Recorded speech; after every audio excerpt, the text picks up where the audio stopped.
steady talking. I'm on mute. Yeah, go ahead and share this, y'all, as you come in. This is going to be a really good discussion tonight. Hopefully, very practical. And we just seek to aid where we can. Don't claim to know it all, but maybe somebody can walk away with some tips, with some practical ways to engage with others in the community. All right. So I'm going to let my guests introduce themselves. And once they do that, it's pretty much going to explain why they're here today, why they're here tonight. Richelle. Yes. So I'm Richelle, and currently I work in the nonprofit space with a focus on incarceration. And out of that, I've been able to have so many different opportunities to work in the prison, to work with people in prison, the formerly incarcerated. I've visited prisons around the country and in Africa, and now moving further into advocacy and mobilizing the church. And so I'm excited about this conversation, especially to hear from Pastor Carl. On to you, brother. What's going on, y'all? Pastor Carl Day of Culture Changing Christians. Pastor, obviously, in Philadelphia, also Montclair, New Jersey. We like to say one church, just two different locations. So I'm back and forth, and I'm actually teaching, preaching there. Do a lot of community activism. Serve with the mayor's office, Pathways Reconciliation Reform Committee. Also part of the Truth, Justice, and Reconciliation Commission under District Attorney Larry Krasner. Police Reform Subcommittee with the Chief of Police as well. And also planted the first participatory defense hub in Philadelphia. So much like Richelle, who's like my newfound cousin, sister, I'm all about mobilizing the church and, doing what we can to be active, staying entrenched in the inner city. And people in my city call me Pastor the Hood. I love the hood. And serve the hood. That's what I'm here for. So all about creating impact in community. So that's what I do. Amen. All right. So just want to get some general things out there. Let me pull this up. There is there's a level of hypocrisy. I mean, there's really no other way to say it, that exists in some portions of the church. And what we hope to do, or what we're seeking to do, is illustrate or talk about how does orthodoxy and how should it impact orthopraxy. So for those that don't know, orthopraxy is basically the practice of what you believe. So orthodoxy is the true doctrine, the belief, the system that undergirds your worldview. But then I always say knowledge without application is useless. It's one thing to know a lot of information, but if you don't do anything with it, then what's the point? It's cool to sound intelligent. It's cool to have the degrees on the wall. Mine are on the floor, actually, but not because I don't value them. I just, I ain't gotten around to it. But anyway, that's good. We need that. We need to be theologically sound and trained. But we know of the things that Paul did and the early church did, that they were on their feet. They were mission minded. They were, as you say, in the community, in the hood of their day, getting chased out of town and still going right back in it. And so, we have to have this. It's not an either or, it's a both and. I don't have the right. I'm a pastor as well, but I don't have the right to eschew my responsibility to make disciples or to go to those who are incarcerated or wherever the case is. So I've taught on the university stage and I teach in the jail. Like, it shouldn't be that I only fit in one box. I love the passage in 1 Corinthians 9 where Paul says, I seek above all to become all things to all people, that I might win them to the kingdom. So there's people of all stripes, ethnicities, cultures, and backgrounds, and they all have the right and they all deserve to know God and to hear the gospel. And so I just want to set that up that way. So if nobody liked that, then they can get mad at me and not y'all. So explain kind of, and maybe we'll start with you, Richelle. Can you explain kind of from a bird's eye view some of the issues? Now, for those who want to see a full discussion, we did a full discussion, I don't know, a few months ago, was it? And it's on my YouTube channel, so you can go check that out later. But can you kind of explain from a bird's eye view some of the issues? I know you can't do all of them right now with the criminal justice system. Yeah. How much time do you have? So, like, you know, everybody could hear me when I went off on our last conversation. So I'm just going to take a slightly different turn this time, just because currently I told you I'm writing about this from a theological perspective. And I know Pastor Carl can talk so much more about what happens on the ground. But I'm going to try and quickly go through my thoughts on this because I really thought about it. And so, you know, I learned of this issue when I started working in the nonprofit sector about 7 years ago. And I thought, okay, police are bad, prison is bad. But then I got proximate and I went into prison and I spoke to people who came out of prison. And I realized that the nightmare wasn't just in prison, it was from their first interaction with police officers. And then they continued the nightmare after. So the abuse continues all the way throughout. And I was mortified. And so as I learned more, in short, I quickly realized that this system is straight up demonic. And so I had to look at it from a theological lens, and I started to ask different questions. And so I started to ask the core questions, like, who is a criminal in this society? What is a crime? And who decides that? Mm. And then I started to try to understand those questions and try to understand why is the system so broken. And so as I started to read, I went back in time in history of this country, and I had an epiphany. And I said, wow, you know, the original lawmakers of this country were slaveholders. They were people who held and who owned and traded slaves. So in essence, the laws were made by kidnappers, murderers, and rapists. And they were in charge of defining good and evil. And the way they defined it was different from the way God defined it. And it had to be because it had to be in their own interest. And then they maintained this distortion through the next several centuries. So you have this topsy-turvy, crazy law system in our country where the person who is beating the slave is not the criminal. The person who runs away or who helps the slave is a criminal.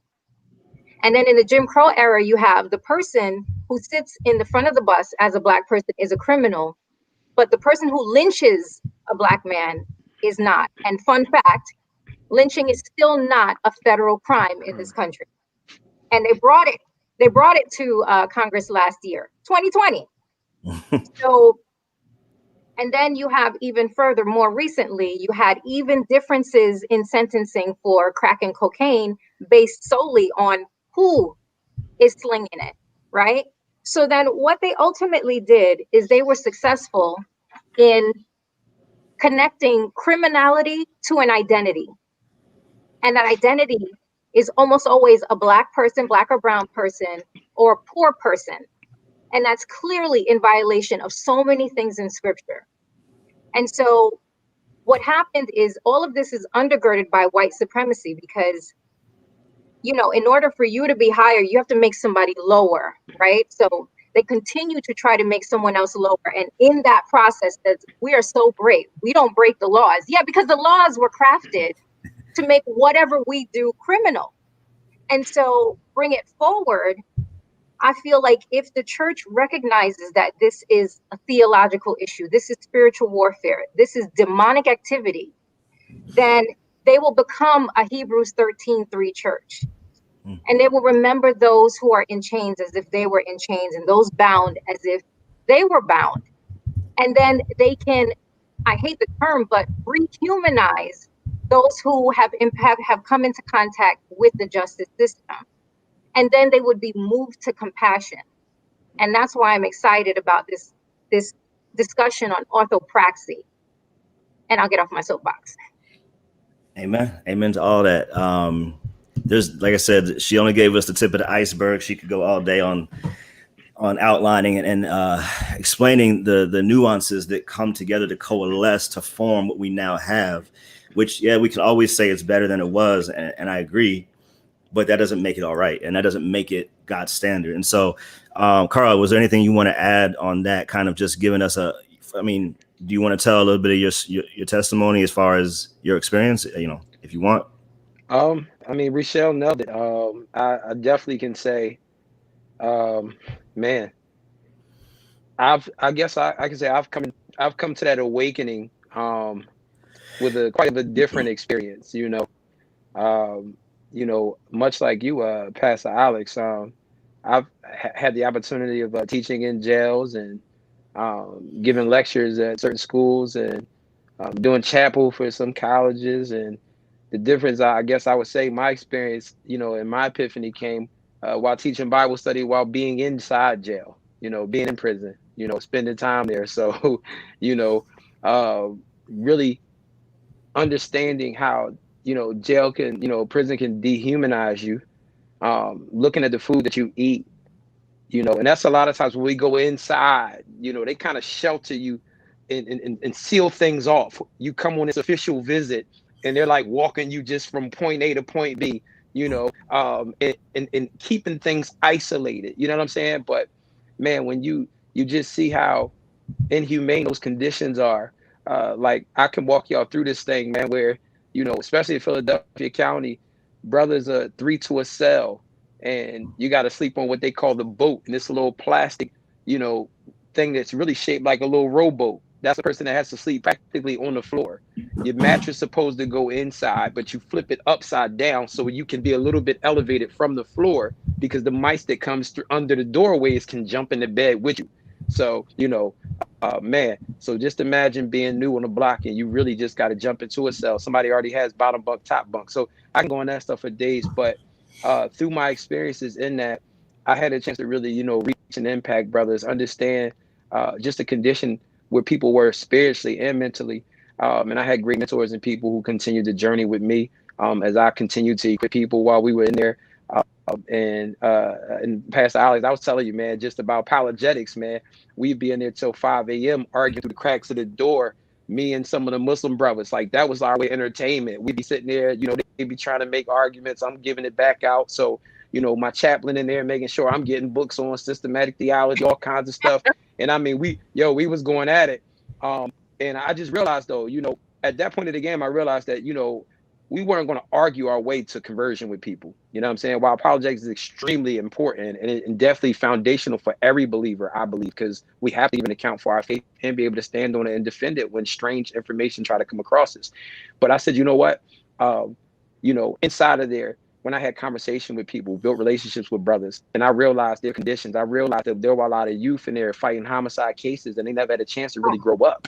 They were 19, but in the mind, they were 12, 13. They wanted to run around and wrestle and do stuff like that. And then a week of trial, they're crying because they're really getting offered 40 to 60 years. That's the deal. You know what I'm saying? So through all of that, come out, and I made it my mission as I transitioned, had, got licensed, ordained in the ministry, doing certain things. I focused more out on outreach because I realized that there was a disconnect, a huge disconnect with brothers and sisters in the inner city, in churches, especially even just the Black church alone. And this is something we got to tackle. We can't keep running away from, and Black church leaders, we got to stop being so sensitive. And during a time and age where we call out white supremacy, we call a lot of the atrocities that go on around us, we can't keep being afraid to have this conversation because people say we're supposed to have it behind closed doors. But the truth of the matter is, we be busy competing and comparing with each other. We don't even want to talk behind closed doors. So you got to call it what it is. You know what I mean?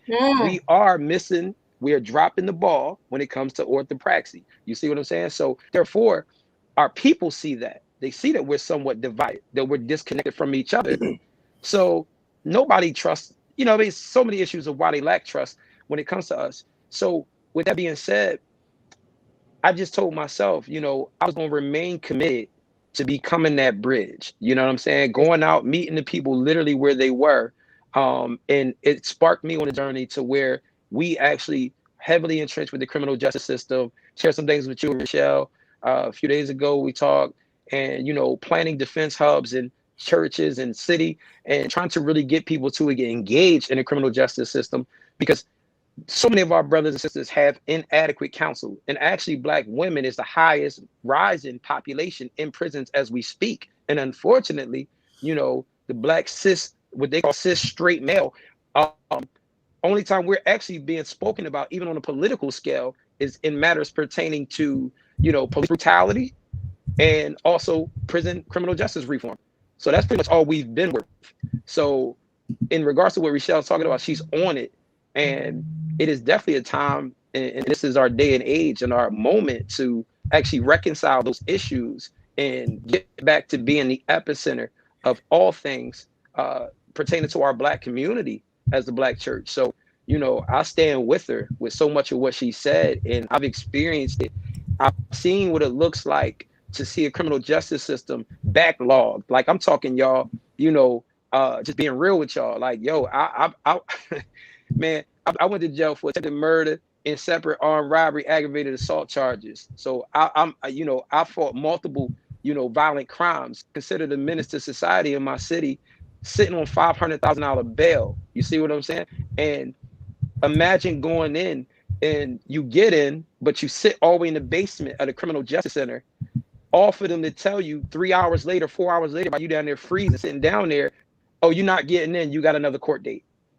When's my next court date? 6 months from now. So you're going back to the county. You got a right to a speedy trial. And they sit brothers on the shelf. Why? Because prison is big business.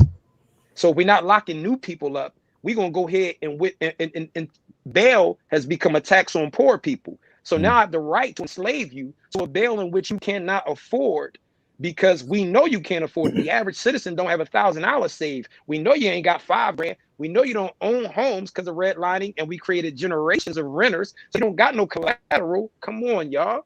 So hold on, let me pause you right there, because I know you about to go all the way in. You thought I was back? You thought I was back? This is good though. This is good. Somebody, like you said, we need to have this conversation. So this is on Front Street. We're on live. We're not hiding behind closed doors. So if y'all want to join in. In the comments, I see a lot of people joining in. But look, like, we got to call it what it is. We're all complicit to varying degrees. Now you said some things. You said a lot of things, but I want to harp on a couple things. We don't have the time to go on this route tonight. And I think Richelle and I covered this a lot the last time. But for those that don't know, what one thing we need to know is that prison is a business. They trade on the stock exchange. Like, it's business. You understand what I'm saying? And when you have the way that the airline makes money is they fill all the seats. The way that hotels make money is they fill all the rooms. The way that prisons make money is they fill all the beds. Mm-hmm. How do you fill beds in prison? You need criminals. And if you don't have real ones, you got to go make some. You go find them. I'm not saying that's all. I'm not saying that's always what happens. I'm not saying every person in there is innocent. And I'm not saying that. But I'm saying there are some in there who aren't. Now, because I've done a lot in the county, in Cook County Jail out here in Chicago, fellowshipping with those brothers inside for years now. I know some of them have been in county for 7 years. Once again, for those that don't know, the way the system is supposed to work is county is a temporary stop. That's not where you do your time. Some of these dudes, they do so much time in county, they're done by the time that time is done. Now, part of it is the backlog, and there's a lot of other things going on with that. But you're supposed to go to county, get your date, go to trial, get either sentenced or set free. You're not supposed to be in there forever. You know what I'm saying? Especially when some of these dudes are innocent, but they've already done 5-6 years either way before they find out or before they get found not guilty. So then now what do you do? Anyway, that's a whole nother issue. Go back, watch that live, because we don't have time to go on that today. Go ahead. Yeah. And that's the strategy, though, to be honest with you. Majority of them don't end up getting found guilty. By the time I've withheld you for 2 summers and you sat on the shelf, when I present the offer to you, you take it. If I say, yo, we'll credit you time served, you walk some probation off, brothers want to go home. So a lot of times those conviction rates look as high because you held me hostage. You held me against my will. I'm tired of saying happy birthday and Merry Christmas on the phone, and it's time for me to get back home. So a lot of brothers end up pleading out because let's not forget the profiling that takes place from these officers and everything else. So that's why, like for me as a pastor, I told myself, if I ever, be reduced to a Sunday preacher, man, I'm gonna stop pastoring. I will Me too. literally be full-time activist, and I will do whatever I'm doing, holding political offices accountable, serving my city appointed roles. I will stop pastoring before I be a Sunday preacher, because we gotta hold cops accountable. I can't speak, and that's the orthodoxy, orthopraxy. I can't just get out and hashtag justice, justice, and not do what Isaiah told us to do by creating the justice. Yeah. Pursue justice. So that's me. One thing on that, so Cook County had a huge spike in the outbreak at the beginning of the outbreak last year because, they're confined. They can't go nowhere. They can't quarantine in place, so to speak. They're already quarantined. And so guards obviously are the ones, they didn't know, they didn't do it on purpose, but they're the ones, bringing in the virus, and then the inmates catch it and stuff like that. But even before all that was happening, since we as volunteers, we were barred from going in for those reasons. And so what we did, we posted up on the block outside of the jail, and we're praying for the COs that were coming in and out. Like one thing I was taught and have learned, especially in regard to justice, we're not trying to say all cops are bad or no one's ever guilty or any of those types of things. Right. I believe all people. So I pray for the CO and I pray for the brother inside. Like I don't have to differentiate. Like God doesn't call us to differentiate. Right. He loves Caesar and he loves the beggar. So we got to be people where we don't pick sides. And in our culture, it's like if I'm on this team politically, this is the group I side with. We don't have to say who's who, but that's the way it gets divided up. But that's not how the kingdom of God is. The kingdom of God is supposed to be characterized by unity. That was the prayer Jesus prayed the night before his execution. And so what we're trying to do, everybody joining in tonight, is try to give some guidelines for how we can practically create that unity. Now, you kind of mentioned apologetics, and that's what I want to kind of stem into next. I know, like Richelle did her apologetics program at Biola, right?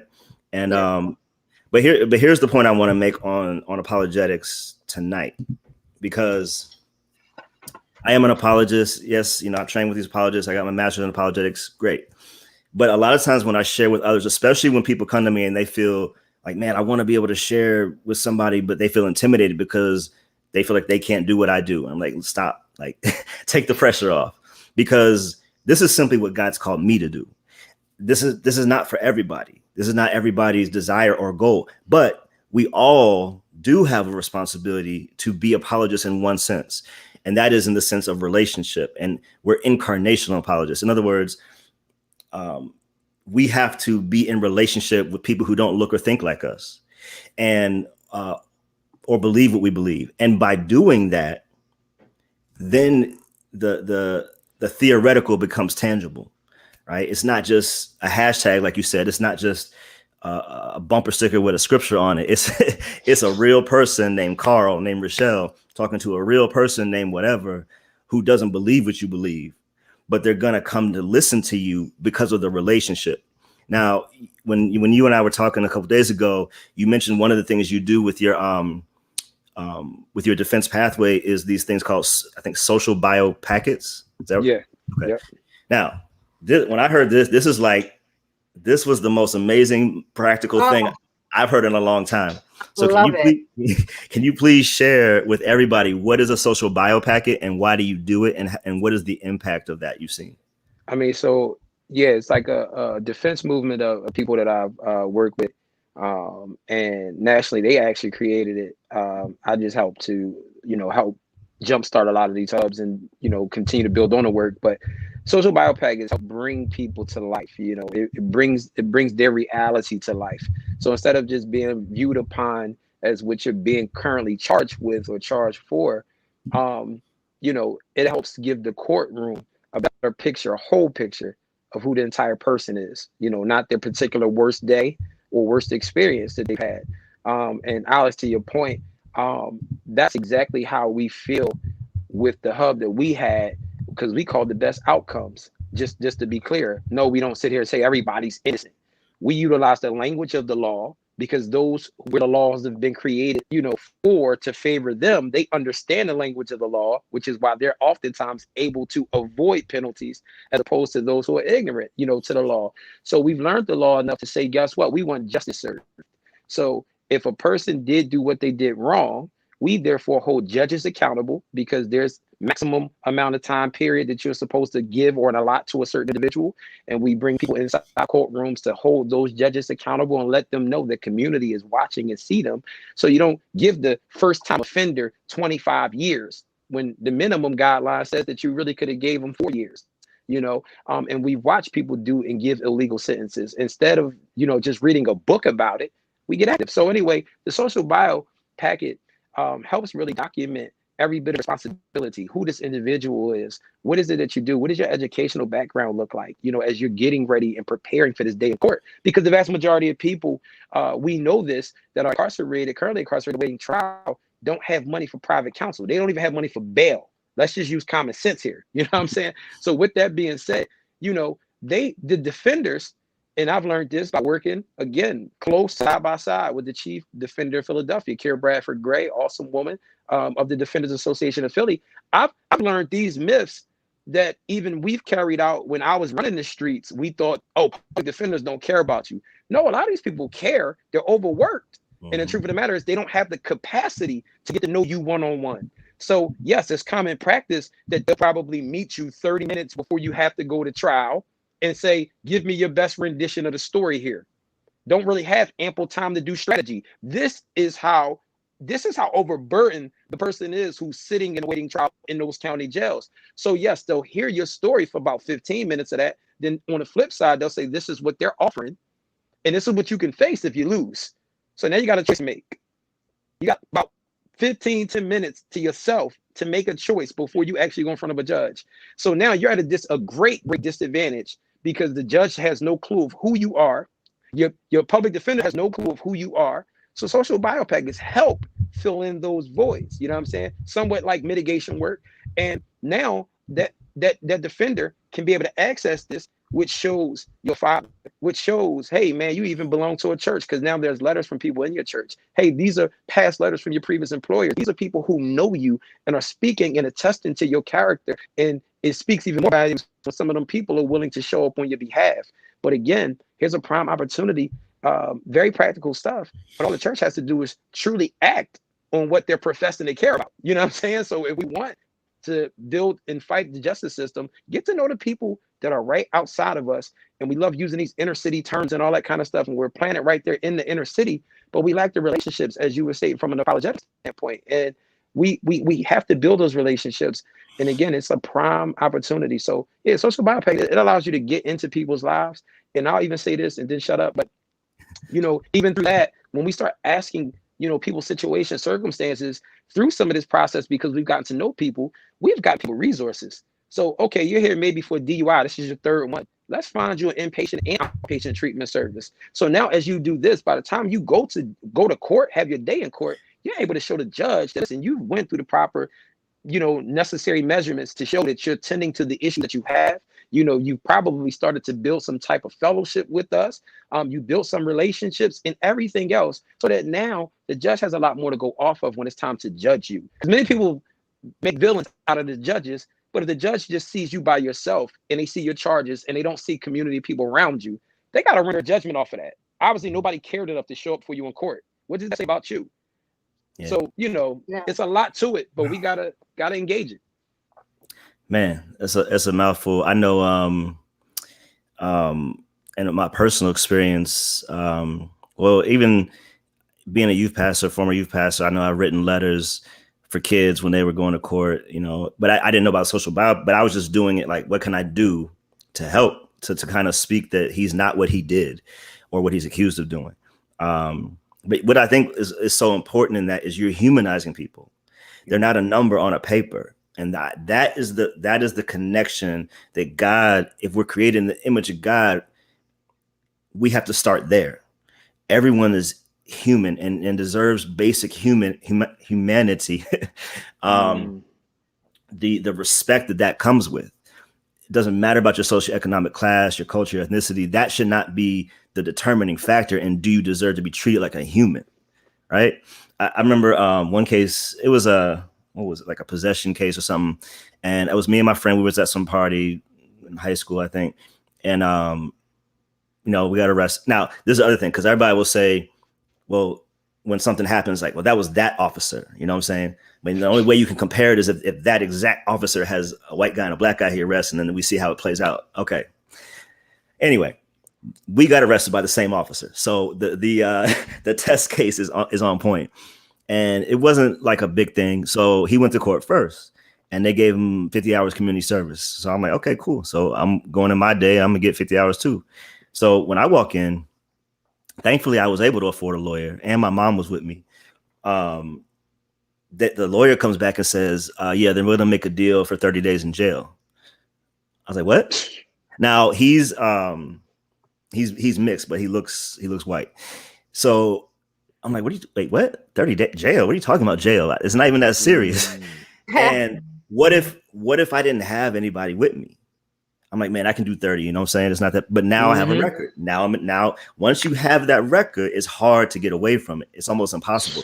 And so it's just that quick. And I want people to understand, like, just that quick on something small, being at the wrong party at the wrong time, and all of a sudden I'm facing a month in jail, and it's only a month, but it's the record that matters. And so, and dig it though. I'm sorry to cut you off, but yeah. you say it's only a month, right? I need people to understand this. You don't even imagine what can happen within that month. You step into a jail in a month. You mess around, be sharing a cell in the county with somebody that's fighting a homicide case, don't got nothing to live for because he know he's dead wrong for it, and he's dead in the water. So he's just in there to just wake up on the wrong side of the bed every day because he's mad at everything. And now you put in a situation where psychologically something traumatic can happen to you while you're in there, or you got to defend yourself. And now your 30 days turn into 3 years based upon you catching a jailhouse case. Like, this be the reality. And unfortunately, as Black men, we say that, 3 months, 90 days. All right, I'm going to take it on the chin. Man. And the thing is, and to add on to that, gosh, I have so much to add on to, but, to add on to that, as soon as you come into contact with the justice system, you basically get a life sentence, whether the judge says it or not. As soon as you come into contact, just because after you leave, now you have not just the social stigma, but also everything that comes along with having a record in terms of getting a job and getting housing and who you could live with, all these different things. But I wanted to backtrack on the humanizing, which I think is so important for everybody involved, especially the church, right? But I also want to humanize the judge just a little bit. As I did my research, as I've been really looking into this, I see that as we've gone along, the system has moved to work to be more efficient. The system is not interested in the truth of whether you did the crime or not. And so what has happened is that judges have actually had a lot of their discretion moved away from them. And there's so much more power at the level of the prosecutor. And so I heard a story where the judge, he went to this kind of town hall meeting about criminal justice or whatever in out in Madison, Wisconsin, which is crazy for another reason. But he's white, and it was held by a Black pastor, my friend, Pastor Alex G, who's doing amazing stuff with reentry. Check him out. But the person who was speaking, he was justice involved. He had served time, came out, and now he's an activist. And so the judge was speaking from the judge's perspective. And so the guy said, "Hey, do you have any friends who are Black?" And he's like, "Actually, no." And the judge later said that he was going to say, "Wait, actually, my kid's teacher," or something like that. And then he was like, he had to answer honestly, he had no Black people within his circle. And he lived out in the suburbs and was never in contact with urban areas except for in the court. So then the speaker says to him, "Hey, okay, so how about me and you exchange numbers and let's do coffee?" And they did this for the last 7 years. Now they've been to each other's houses, birthday parties, all this other stuff. And now the judge says that after 7 years, he remembered he had a moment where he said, "I've seen this man grow so much in 7 years. I've seen myself change so much in 7 years. So now when I sit at my desk, it used to, or sit behind the bench. It used to be so easy to be like, oh, you did this, well, 7 years minimum. You did this, 8 years. And now he's like, he realizes just how long that is. And this person is actually living even on probation for 7 years. And he's like, does it really take 7 years for you to realize this person is not going to be a criminal anymore? And I thought that that was so powerful. Like, in during that 7 years that it took him to realize that, he must have sentenced like 50,000 people to 7 years probation or 7 years in prison, you I know? got And 10. yeah, yes. So, Man, you know, it's like we need to humanize them. We need to educate them. We need to educate everybody because, like I said at the top, this has been centuries of programming. It's time for deconstruction, deprogramming. What a time to be Black and be alive. amen. Look at you preaching it here. And that humanizing aspect too, during a time where we as African Americans are running with, you know, the tagline, whether we support the organization or not, but the tagline itself that Black Lives Matter. How Hmm. have we become experts at bringing, you know, exegeting and bringing the text to life, but failing to bring to life the human beings that we profess to really care most about, you know, and letting it be known, you know what I'm saying, that these people are who they are. Because we leave it to media to show a mugshot or a Facebook picture with the middle finger up and not talk about how they was a father, a husband, you know, member of a church, everything else. That's our responsibility. Amen. Um, Richelle, you had mentioned something, I guess a few days ago about so I think we've highlighted some of the issues. Like we could go in all night on this really, but as well as the need for practical engagement. And that practical engagement, like you said, is not just being on the block. It is that, not just being in jails. It is that, but it's also engaging with the COs, engaging with the powers that be, engaging with the judges. But as you work in this nonprofit sector, you said people don't give to an issue that they don't understand. So can you help us understand first what you mean by that? And then what are some ways that we can help people aside from going live like this, I'm saying, that the whole world's not going to see this necessarily. Maybe they will, I don't know. But but just what can we do? What can individuals do? The people in the chat, like, how do we help people understand? Yeah, I mean, first of all, you need to increase your faith. The whole world is going to see this, brother. No, I'm just kidding. No, yeah. I mean, I'm glad you brought that up. When I say they don't understand, there's a lot of things that we don't understand. First of all, we don't understand the laws and just how easy it is to go to prison. People think, I think people think a baseline, like pretty much everybody is in prison because of violent crimes, when that's actually not the case. And then everybody, even guilty people, say I'm innocent. So when we say, yeah, there are actually innocent people in there who don't deserve to be in there, they're like, yeah, right. It's probably like 2 people out of like a million, type of thing.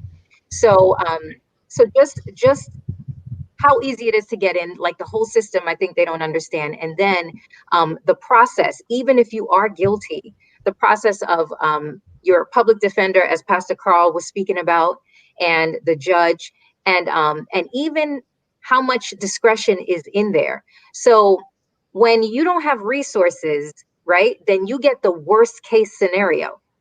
But there's a lot of people who have who have more resources, and so you have a lot of people that walk the same path but then end up having different outcomes. And so what ends up happening is that we're not the biggest criminals, we're just the ones with the least amount of resources. And that makes a difference of who you see in prison and then who comes out. And then when we talk about what happens in prison, most people do not know. Like Pastor Carl pointed out, it's like you go in and you get the president's tour. You don't see all of the horrible things that happen. And the problem is that you could be somebody who sold weed, and you could be, rooming with someone who is mentally ill and who has a life sentence. And let me tell you, housing people with life sentence with people who are not is the biggest danger in prison ever. Like, not biggest. I haven't been to prison, so let me take that back. But that's a huge mistake.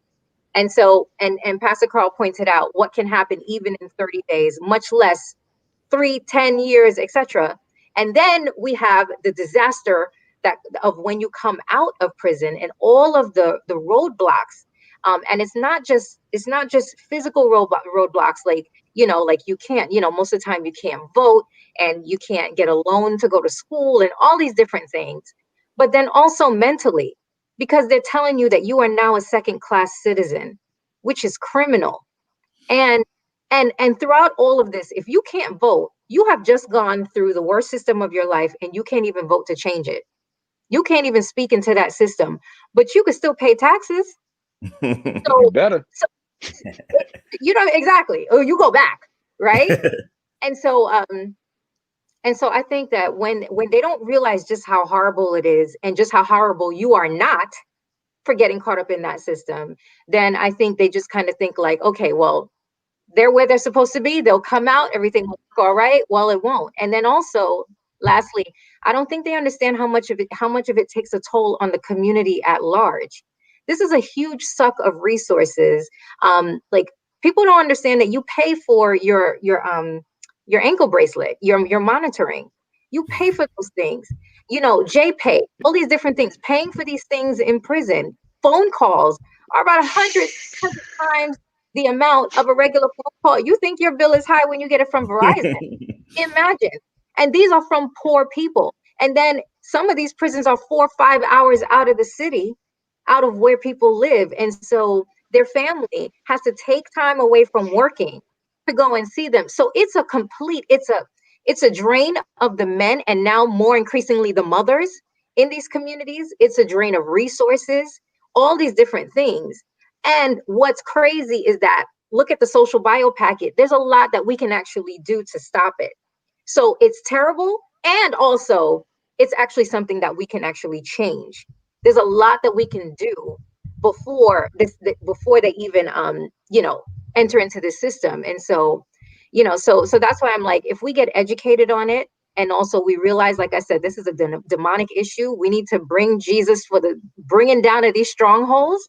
I really think that we can make a difference even before a law is passed. Man, it's uh-oh. There we go. That's a mouthful, and that's a lot to think about. So y'all take notes, go rewatch this, share it with somebody needs to hear it. Maybe somebody you wish you could say this to them, but you don't want to say it, so just make us say it. Yeah, you know what I'm saying?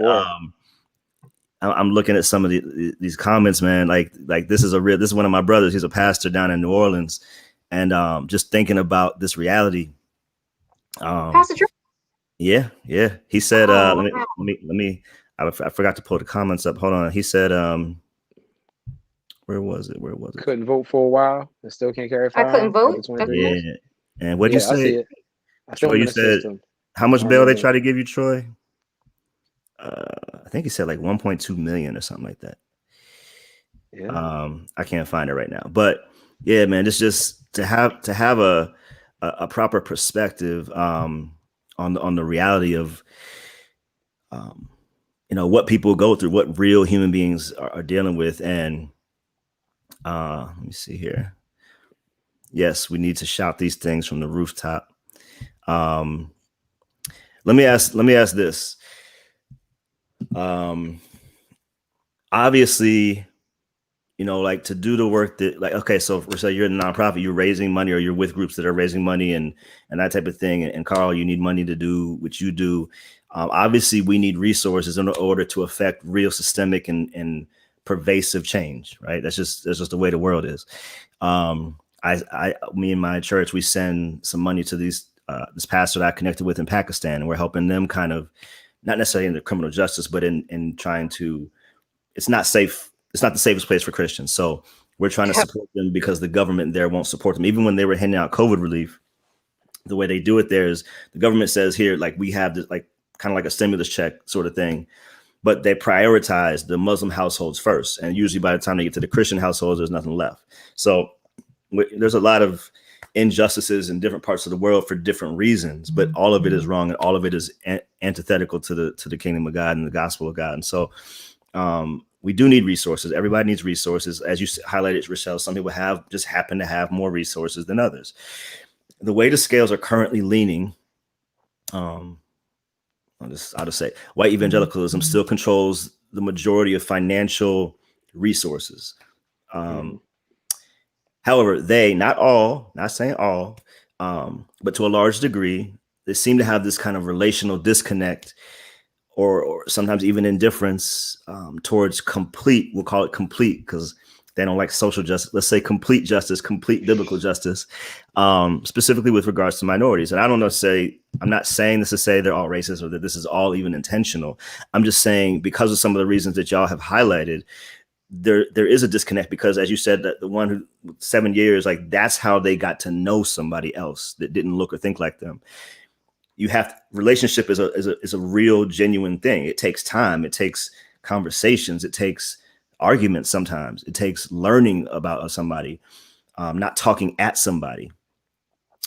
So resources, how do we navigate that space? Because it's hard when you're saying like, you're part of the problem, but I need your money too.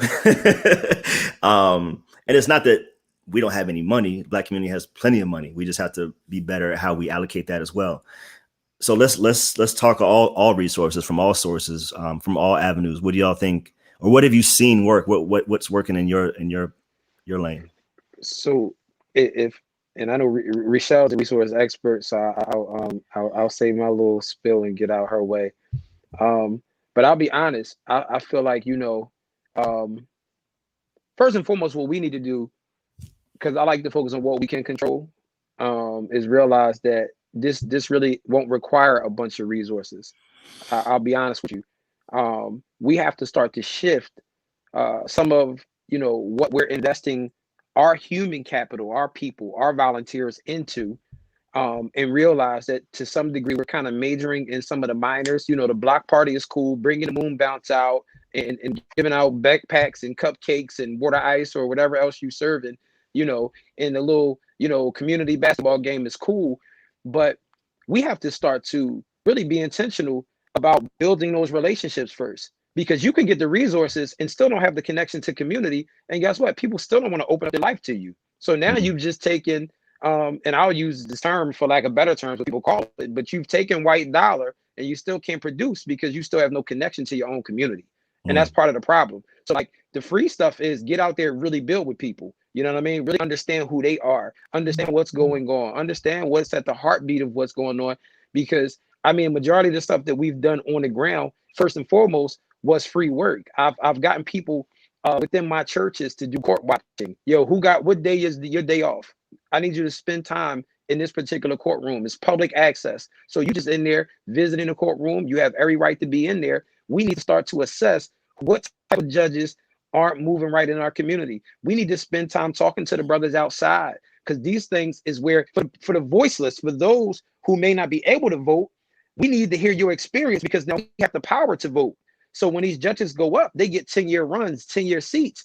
And we're just pushing a D or a R or whatever you got push, whatever your poll says. And you don't even have a clue on who you're putting in there. How many illegal sentences the judge can do in a 10-year stretch? So those are the free things that we can do to really push local change and impact some of those rooms in a major, major way. And then I believe beyond that, when we really build the movement behind it, we're not just presenting an idea. When we want to seek funding and resources, now we can talk about this is tangible facts-based evidence. We've shown how we've been impacted. Now this is why we want to take on resources, create different things for people who are re-entering to society, giving them positions or things that can actually enrich them, empower them.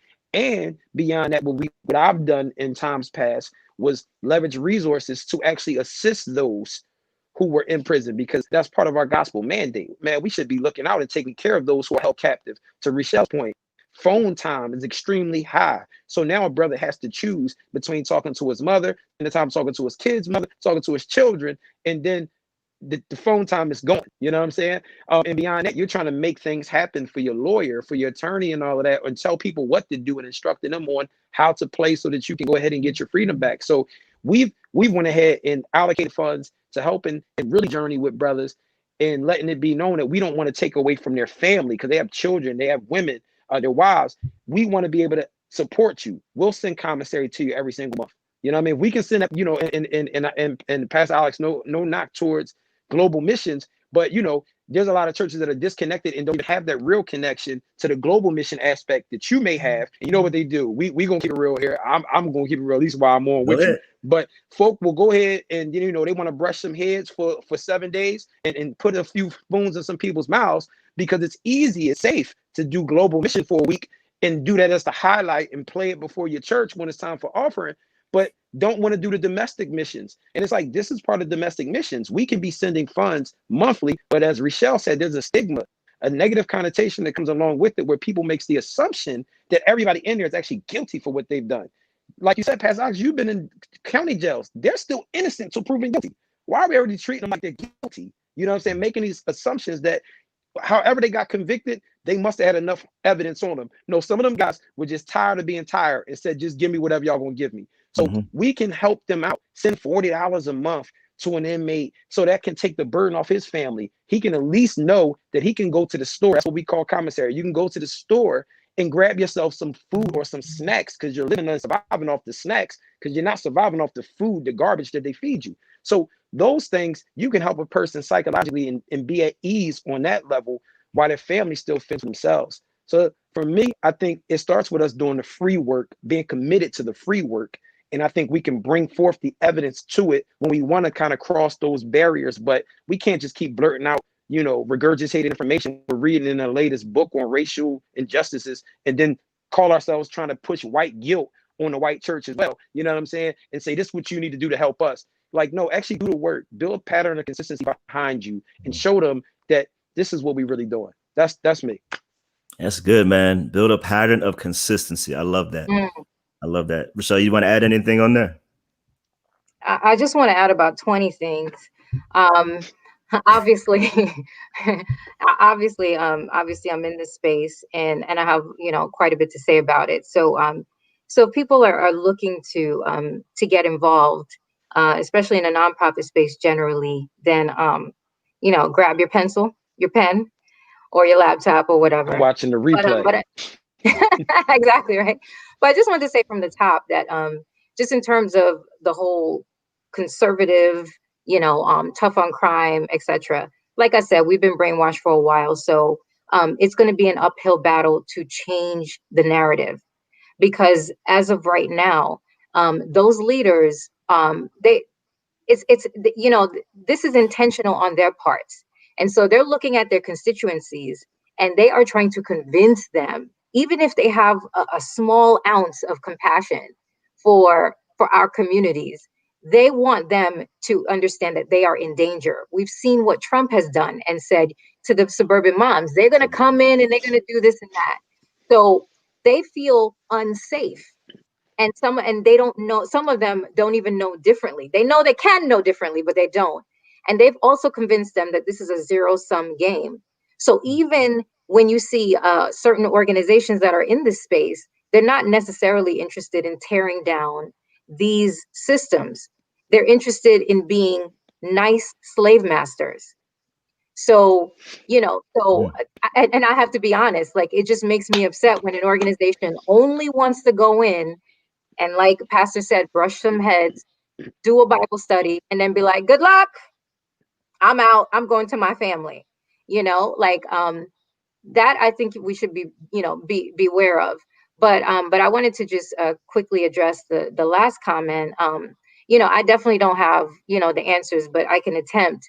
So so, you know, being in a white area in Texas, good luck, right? So I'm going to approach it like my background before apologetics was evangelism. And so I look at all of this as I'm at my heart, everything I do is about evangelism. Even this topic is about expanding the kingdom, deepening the kingdom, right? So I think that this person needs to be intentional about praying, because like I said, this is a spiritual issue. And we're going up against demonic activity and demonic thought, right? So we have to pray that God changes the hearts of those that he's speaking to. When I go out and I used to go out and do street evangelism, no more after COVID. So, before I go out, I ask God to change the hearts or touch the hearts of the people I'm about to meet. So he has to prayer walk. He has to do whatever he has to do and send the Holy Spirit to that space before he gets there. And then in there, practically, you have to find what they call in missions that the persons of peace. So, there's a general dialogue, there's a general narrative of that area, of that space. But there's certain people you talk to them one on one, and they're like, well, actually, I do feel sorry for the people in prison. Can you tell me a little bit more about it? But the enemy wants you to focus on that scary narrative that they have as a group and that group think. But you really have to get to those certain people and start working on people one at a time. And you have to tell the stories. We keep saying in this panel, humanize.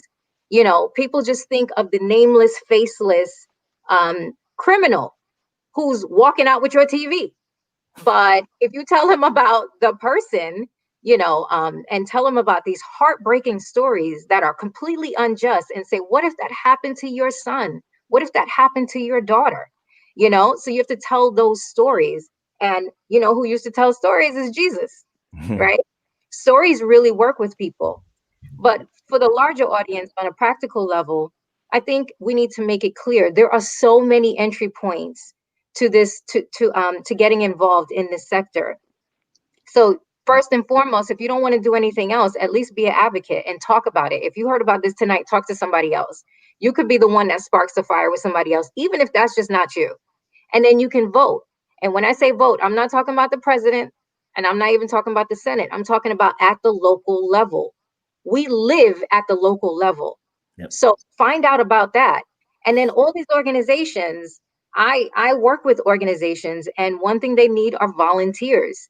And that goes a long way. And people think you're just a volunteer, you're not going to do much. Well, philanthropy and nonprofit has come a long way, where they have volunteers doing much more than they used to. They're doing meaningful work.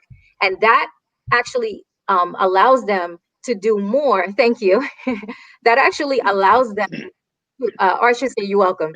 Um, that allows them to take the money that they've raised and actually put it to other things instead of putting it to paid workers. So as a volunteer, you are practically giving them money. It's called a gift in kind because your time is money. So instead of charging them as an employee, you're a volunteer. So even if you don't have cash, go and volunteer. And then what's important to me, to my heart, is just showing up. I've been to prisons everywhere. And let me tell you, it blesses me more than it blesses them. And but it does bless them.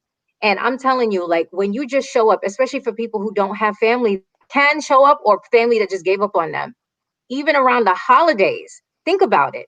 You in prison around the holidays and nobody comes and sees you. Gosh, man. But I've gone, people I don't even know are happy to see me because they are literally the invisible population. They put them in these prisons way off on purpose because of NIMBY, not in my backyard. So they are far out so that the community at large doesn't complain about it. And again, when you're picking organizations to get involved with, I would kind of stay clear of the ones who are not interested in advocacy. At this point, there is no point in being an organization in the incarceration sector and not be involved in advocacy. And then, of course, give money. No organization is going. I've never met an organization that says, no, I don't want your dollar. Obviously, give money. And then I love, these programs that I'm learning about from Pastor Carl as a church, showing up to the court on behalf of a defendant, even if you don't know him, but you know his story. Show up. Like you can take a day at 2:00 or whatever the case is, and just be there present, and to think that how much your presence means to that person and then to the judge. Imagine how much impact that can have. And you didn't even do anything, you just showed up. And then of course being a mentor. But lastly, I want to talk about the preventative measures. There's plenty that's being done to veer people away from prison. So one sad statistic is the probability of a child of someone who's in prison going to prison themselves. So one area, if you're scared at this point, you're not there yet, you're intro, and you're scared of the formerly incarcerated, the currently incarcerated, get with the babies, the children of the incarcerated. There's so many programs to keep them active so that they will break the cycle. And I've done that too. And these are amazing, beautiful kids. And when you see them, you can't help but care for their parents. And so there's so many entry points. And a couple of organizations I just want to mention really quickly. There's Innocence Project, which is nationwide, and they work on criminal justice reform, and they exonerate the wrongly convicted. Go onto that website. Oh my goodness! Like, they just spoke about someone this past week who just got out, who got off of death row after being in prison over 20 years, and they were innocent. And there's thousands of these stories. It's an amazing organization. And then there's Equal Justice Initiative with Bryan Stevenson. You could look that up. He's everywhere. He's amazing, faith-based. And then there's a couple of places in New York City. I'm in New York City. Fortune Society, even if you're not in the area, you can look them up. And they're doing amazing advocacy work. They were successful in actually removing the "Are you a convict" box off of the application in New York City. And I don't know if it's statewide or federal.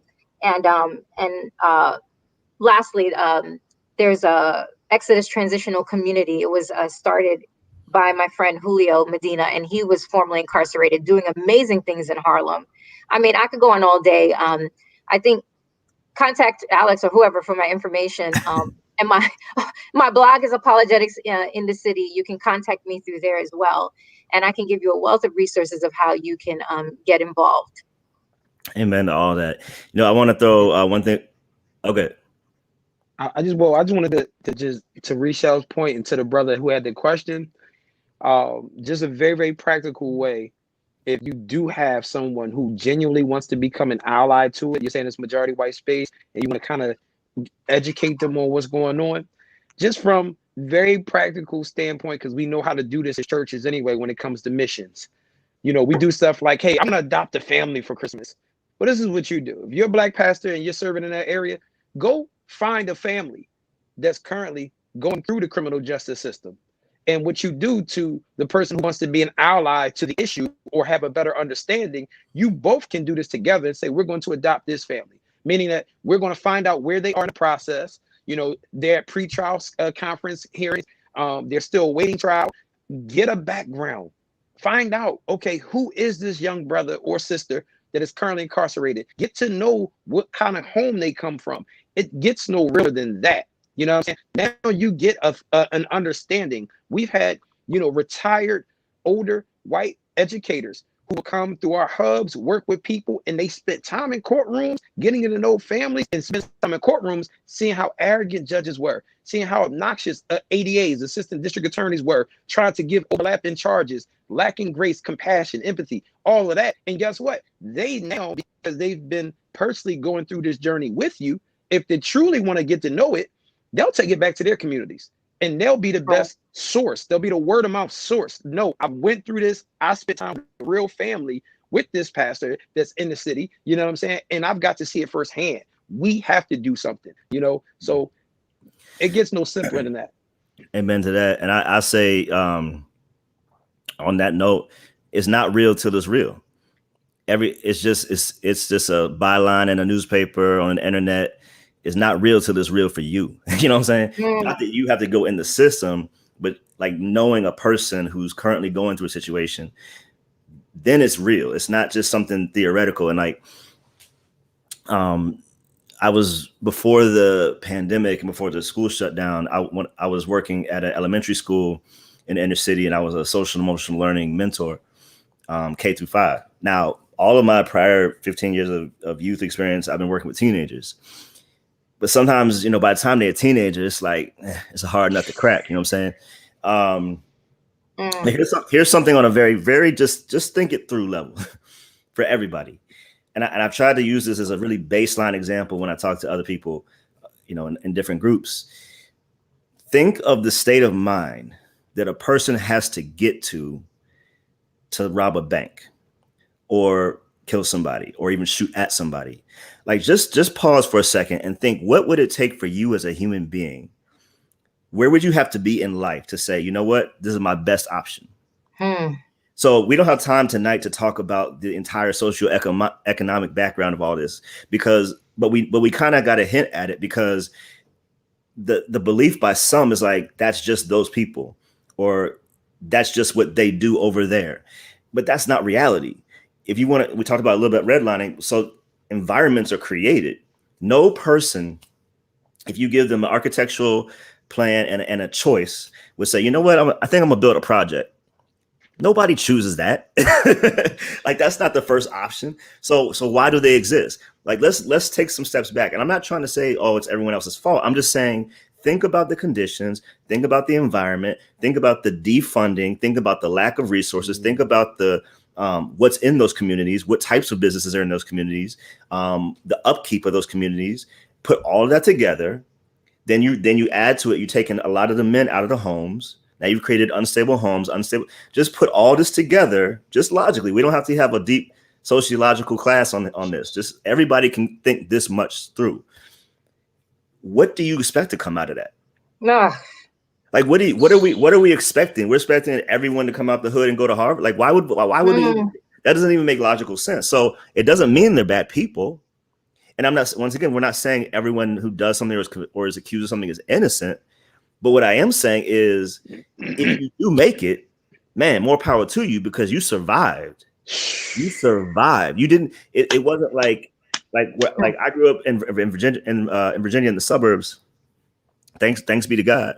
And like, we were the only Black family in the neighborhood. But I could walk to school. I never worried about gunshots. I never worried about food. I never worried about clothes. I never worried about. I never worried about some of the things that some of our young kids have to worry about now. Let me take it back to my experience with social emotional learning mentor. So I'm dealing with primarily tier 2, tier 3 kids. So there's tier 1, tier 2, tier 3. Basically, they're not bad kids. They're dealing with some kind of emotional situation, but they weren't born like that. Something happened. So let me tell you a couple stories. One, I had this a 4th grader, and I was talking to him all the time, and he would fight pretty quickly. But what happened the year before that? His dad was murdered across the street in the park. So now you got a 9-year-old, and you think, oh, he should just go to school and do his studies and listen to the teacher and just go on about it. Oh, this little 9-year-old has PTSD. Yeah. Undiagnosed and untreated, because they're not going to give him no psychological help. His mom probably isn't thinking on that. You know what I'm saying? So I'm talking to him, and one of the things I was driving home, like you were talking about the kids, is because normally I'm working with teens. I'm like, but with these, I'm like, I got to get them now. And I told him, I was like, look, I get why you're mad. I get like the kid's making fun of him for his dad getting killed. That's why he wanted to fight him. Which is even crazy. Like, that's how vicious some of this. So I couldn't even knock him for fighting. I'm like, I would have fought. But I'm telling him the reality is like, look, when you're my age and you look like we look, they don't care why you did what you did. When you're their age, when you're not. I know that too, but I'm just saying, like, when you're considered an adult, they don't care about the years of repressed anger for something that was not in your control. They don't care about that. The only thing they care about is, what did you do? That's it. But when we humanize people, starting as a kid, growing up, now it's not some thug on the street at 16. It's a hurt boy at age 9. I had 1st graders. I had these 2 girls, 2nd and 3rd grade, sisters. They lost 3 dads in the span of a month. One biological father was shot. One was killed in a car accident, and the other one was just found dead. Another one of their stepfathers in a month. How do you process that at age 7? like let's think through some of the backstory. Now, look, everyone goes through stuff. I'm not trying to paint sob stories and say this only happened. I'm just saying, humanize people, not just Black and brown people, but all people, and understand that humans who are damaged will likely do further damage. And if you have an environment where it's not just the damage I've experienced as a child, but you mix that with the environment, mix that with the lack of, like, now put it all together. You feel me? Like, my dad passed when I was 11. My stepdad came, and he wasn't great. And I had repressed anger, but mine wasn't. I didn't have all the other factors. I had those issues, and it still came out bad. when I started hustling and went to jail, got arrested and all that, it still came out bad, and I had help. So what do you expect these kids to be? Some of these kids, I should say. Product of the Now, environment. as I say that, having worked in the inner city for so long, I know most of these kids are good kids. Most 90% or greater. Some of them want to pretend to be thugs. I'm like, those are the ones I check hard. I'm like, I know a thug when I see it. You ain't You it. don't want that. You know what I'm saying? Like, but that's what we have to be real with them, just like we're being real on this panel right now. And let's be real with ourselves, and let's be real when we, it's easy to tweet something from an ivory tower. Well, he can't tweet no more, but it's easy to judge from the side. It's easy to quarterback from the sidelines, like they say, right? But get close, like Carl was saying, get close to somebody, get close to people. Anyway, I got on a little soapbox right there, but that has to be the intention, and that has to be the intention. Like you said, orthodoxy, orthopraxy, they gotta. It starts with us, like Black church. We gotta. That has to be our heart too. We can't just keep writing, blogging, trying to clap back at the reform white evangelical spaces. We gotta have that intentionality to say, yo, I want to talk and connect and build with that kid, because like you said, I mean, people don't understand to be an impoverished young African American child in the inner city is almost synonymous, and it's crazy because so many people are disconnected, but we live in two different Americas. It's almost like growing up in a third world country. These kids be 7, 8, 9 years old and immune to death. They say, yeah, somebody was shot on my block, and I go look. This is our norm in North Philly. We go in the corner at 8, 9 years old. You see who was shot. Oh, you don't know him. You just go ahead, walk back up the street. Like, yo, somebody got killed. 8 years old. This is foreign in like a suburban area with like want to call the National Guard if this is happening on a regular basis. And these kids psychologically get immune to death. They become desensitized. You know what I'm saying? To the most simplistic, normal things that we would see should be the normalcy, but it's not. And that's the stuff that's happening in other countries. So while you got one side of the patriots, right, living through patriotism, we live on the best country in the world because we should be blessed because we got these kind of freedoms. And in the middle of the ghettos of America, they literally are going through things that are synonymous to some of the other struggles, the war right there on their turf, being caught in the crossfires and everything else that you see in other countries. No, I agree with that. And the thing is, I think, when we talk about keeping it real, I'm always going to push the fact that we really need to identify and root out white supremacy. Because when you think about it, right, we talk about the fact that they're not proximate to these urban issues, but they know how to humanize. Ever heard of Kyle Rittenhouse? Like they were able to separate his behavior from the cause and from what he felt he needed to do. They were able to show mercy and show grace on someone who ain't even gone through nothing. But then the people who are living, like Pastor Carl said, in a third world country in the middle of a first world country, the first of the first world countries, and they're just like, well, they deserve it because that's how far ingrained it has become. And guess what? That has infiltrated Black people as well. Like self-hate is a thing. It's not just the Candace Owens and all the rest of them. It's people who are. It's all of us being indifferent to the suffering. It's all the same. It's all the same. It's all the same result. Like some people are outwardly racist, and then some people are just ignoring them, but sitting in a Black church. The result is the same. That we are all indifferent to the pain of people who are suffering in our midst. And so we need to do something about it. Wow. All right. I'm gonna have to cut us off because I need to go watch some Martin. But look, hey, you know what's so beautiful? And look, I hope this is helpful to people. We're not trying to yell at anybody or act like we got it all figured out or act like we're the king of this or queen of this. We're simply highlighting an issue. Like Carl said, we can't just talk behind closed doors no more. That day is over. So we on the internet. We brought it to Front Street. The internet. we might have to do part 2 because this is too much. I'm with it. I'm with it. Well, let me try to close on a high note. Well, 2 things. I do have to ask this question. We've highlighted the issues. We've highlighted some of the solutions. We've highlighted getting down to the personal, relational level, humanize. I hope people got that out. If you didn't get nothing else, I hope you got that. Let me ask this. And I don't know if we have a full answer, but what is at stake if the church doesn't get more involved in a proactive sense? Kind of like the Carl, you're saying, like, build this consistency. I always tell people, especially when I talk about purpose, be found doing what you're supposed to do. It's a lot easier to get people on your side when this is just what you do with or without the resources. What would you do for free?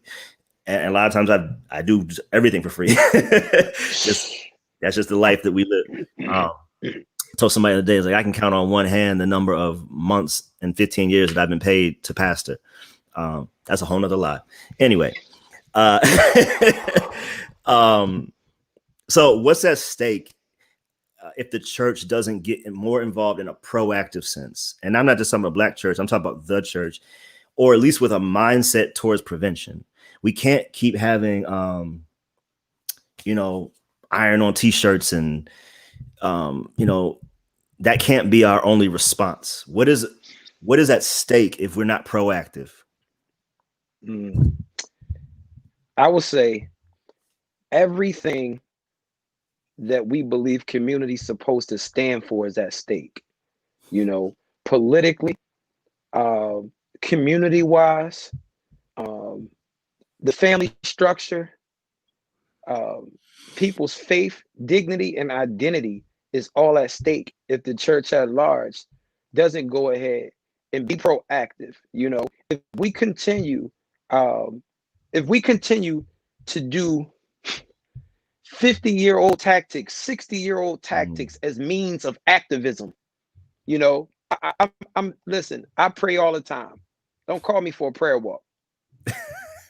And I sit, listen, I'm a commissioner in Philadelphia for the mayor's faith-based and interfaith affairs.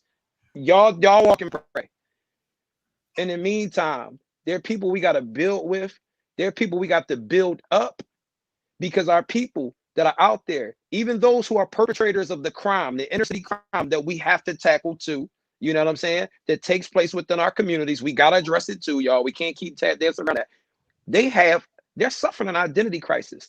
They don't know who they are because they don't know the Christ. So therefore, they're going with the flows of society. As you said, Pastor, like those kids who pretend and put that gangster persona on, that's at risk. They're going to do that because within the inner city, within the demographic they live in, that's how you get relevance, through criminology. You see what I'm saying? Like the sisters want to date the young guy who's the drug dealer or the shooter. We have to go ahead and break that up. If we don't interject, everything else around us is discipling people and meeting people where they are, except us. Islam is running rampant in Philadelphia.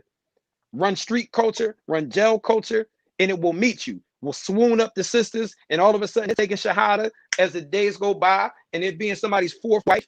And guess what? It won't happen to my children. Why? Because listen, I'm going to be proactive. That's what's at stake. Every single thing, as we are supposed to be kingdom ambassadors and rebuild and restore the kingdom and the kingdom agenda, we'll lose that in politics. We'll lose that because hip hop will be here raising our kids and the adults. We'll continue to lose it because we lack identity. And that transcends race, identity, when we're rooted in Christ Jesus. So that's where the church's role is supposed to be. We can't keep calling ourselves doing things they did in the 60s. That was innovative. Sit-ins was innovative in the 60s. Now folk can say you're trespassing and they can kick you out and you can get locked up for it. So the sit-in ain't gonna work. The cops already know they're ready to get this easy OT. They're gonna let you walk the street for 2 days, but they know you're behind. I go to work, so you got an expiration date on your protest. Whew. They know you ain't got the strength to boycott. They know you don't like each other in your own community, Black folk. So they'll make a meme and a mockery out of you because now public transportation shut down and you don't got a way to work. When the bus systems went down in Philadelphia, I watched people making a joke and charging other Black people to go somewhere that they was already going anyway. We ain't got no strength to do those things anyway, even if we tried. And guess what? They're already prepared for it. The church has to get back to being prophetic ahead of these things. We can't let BLM and every other agenda in the internet push us to compel us to want to do this stuff. We were supposed to be in front of it because this is ingrained in our DNA. We got Holy Spirit. So everything that we know is at stake if we continue to sit here, do church as normal, get behind every other movement, then decide to write about it, then decide to be upset, then decide to be outraged, and continue to allow other people to steer the narrative on how they pursue justice pertaining to whatever it is we're talking about. Oh man. Okay. I wish I let him go first. God. I look forward to the documentary, Pastor Carl. That documentary is going to be lit. So I'm speaking prophetically. So, I mean, we've said all, that is happening in these communities because of policing, because of, this broken criminal justice system, because of the criminal justice system, we know, I lost my thought. I'm sorry. Okay, I got it. So yeah, we already spoke about all the things that's happening. So what I'll add to that overall is, what's at stake is that we lose our witness. And so, what Pastor Carl was speaking about, we forget that there are young, Black, brown, even white, Asian, indigenous, Arab, Latino youth that look at the church. And if we are known for always chasing hashtags, then they're like, you are not relevant. Okay. So we need to, like Pastor Carl said, be ahead of this. And not just because we want to do evangelism, but because we actually believe this gospel out here. We actually love the people that are in prison and are in chains. We are a Hebrews 13:3 church. And for that matter, as I mentioned, Paul, who might have written Hebrews or not, but as we mentioned, Paul was in prison and wrote 3 or 4 epistles in prison. How many Sauls to Pauls do we have in prison? How many Barack Obamas do we have in prison? How many brilliant young minds do we have in prison? So we are already losing. We are already losing. And so there's a lot at stake. There's a lot at stake at the secular level, at the spiritual level. And so again, humanize them and be moved to compassion and do something. If you saw this today, you have no excuse. That's all I have to say. Amen. And on a positive note, I would just like to say I'm not beating everybody down. I'm actually the guy that'll talk about it and also make myself available to see what I could do to help another pastor in another city actually do this work. You know what I'm saying? So because I'm telling people, pull my card on it. We can talk. I want to see us be at the front in every city, the church. And just to be positive, I mean, like I think we spoke about it before, Alex. There are places where change is happening. There's a lot of change in this sector happening. So, don't let me be doom and gloom either. Thank you, Pastor Carl, for saying that. Like, there's a lot of important change that is happening. But this space is dominated by non-Christians. And so yes, progressives. And so that's kind of and then even conservatives who are noticing this is expensive. We need to cut expenses. And so the Lord has worked. He said, if you don't praise me, the rocks will cry out, because he will find another way. And so I'm like, no, Lord, choose us, pick us. You know what I mean? We're here. Hey man, this is this is rich. I want to keep going, but I don't want to hold everybody. We'll set up a part 2, y'all. We'll figure it out. Okay. But look, let me see if I don't even know if I can summarize. There's so much. I have to go rewatch this myself. Well, okay, let me say this. One of the things that you said, I think, Carl, I can't keep track no more, but like I said, we give to this particular ministry in Pakistan, and but that doesn't mean I don't do anything at home, right? And so all of us need to have that. I always look, if what I'm about to say applies to your particular church, forgive me. I don't mean it specifically. But when I'm driving through the hood and I see, Mount Zion Missionary Baptist Church, I always wonder like where they do the missions at, because they don't look like they can afford a lot of missions. I don't know. Maybe they got a lot of emails. I'm pray for you. I'm glad you're saying it though. Right? Look, I'm just saying, if you're doing missions, cool, but I just don't understand the name is misleading if you ain't going nowhere. I just don't. I'm just saying. So, but here, even if you can't go overseas, what Carl said is so on point. Like, there's enough right there. There's enough mission work right there. I know. I don't know if he's on here right now. We got an apologist friend of ours, apologist in Detroit. He's a local missionary in Detroit. That's what he does. That's all he does. So we don't have to go very far. We don't have to go anywhere, to be honest. You probably just got to go across the street. Outside. I one of the other things that I love doing, and this is a whole nother thing we haven't talked about, is serving the homeless. So I've preached and taught in homeless shelters. I used to take organize these teens to go on these buses we would go once a month to this particular shelter. It was one of the only shelters in Chicago that allows families to stay together, because just like the prison system is jacked up, they separate. The shelter system says because men are a threat, even if the father wants to be a loyal husband and father, they split them up because it's safer. Now, to a degree, I get it, but at the same time, the best chance that family has to succeed or get out of that shelter is if they stay together.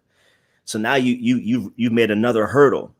But anyway, this was one of two shelters in the whole city that allowed families to stay together, and they put them in a different unit, but at least you're keeping that family intact. So at least there's some kind of continuity for those kids. And serving there, even going, like, we would go under the viaducts, we'll just put some bags together and go find homeless people on the street. Look, if you live in a city, you ain't got to go far. Like, I can literally go to the next corner and there's some dude out there drinking something.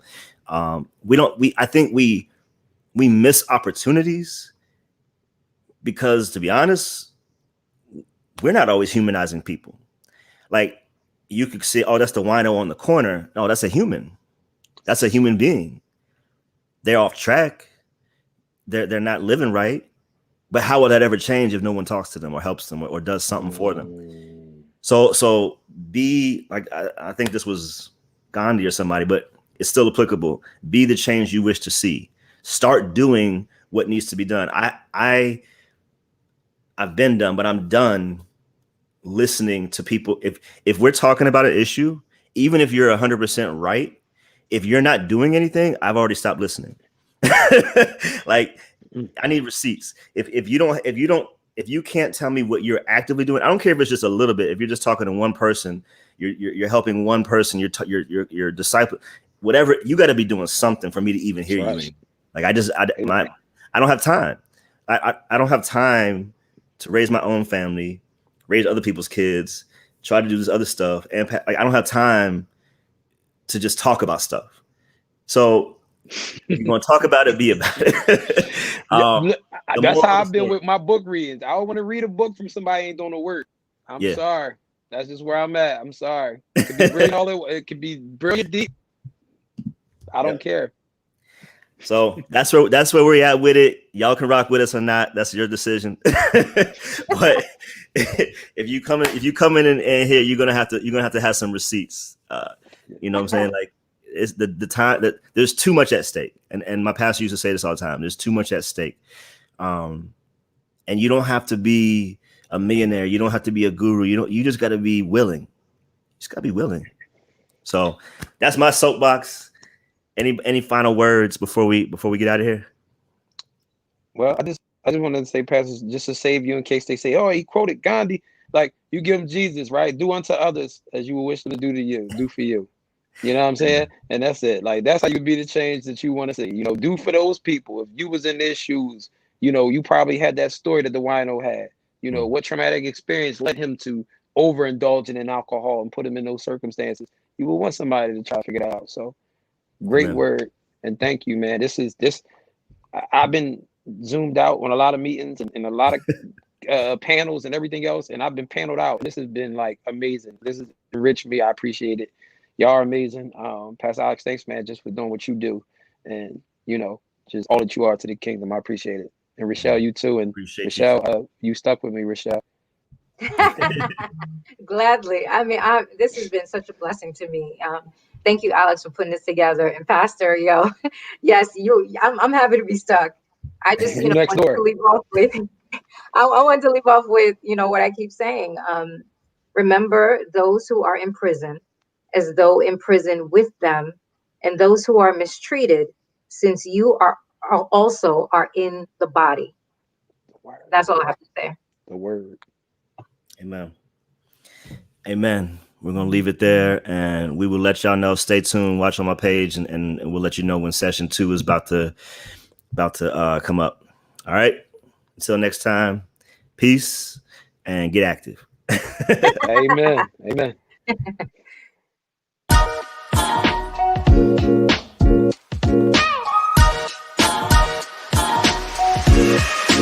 Yeah.